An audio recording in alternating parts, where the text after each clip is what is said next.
Hari Om Namaste. Let us chant Srimad Bhagavad Gita, 3rd chapter, Karma Yogaha, Shlokas 9 and 10.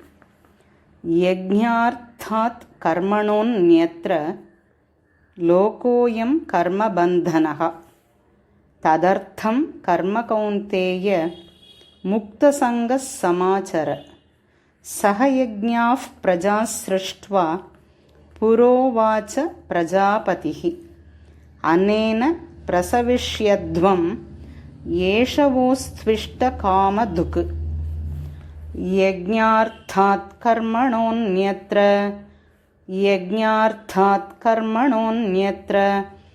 లోకోయం కర్మబంధనః తదర్థం కర్మ కౌంతేయ ముక్తసంగః సమాచర సహ యజ్ఞాః ప్రజా సృష్ట్వా పురోవాచ ప్రజాపతిః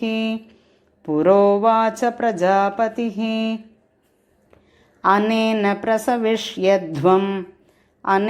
ప్రసవిష్యధ్వం ఏషవోస్త్విష్టకామధుక్ హరి ఓం.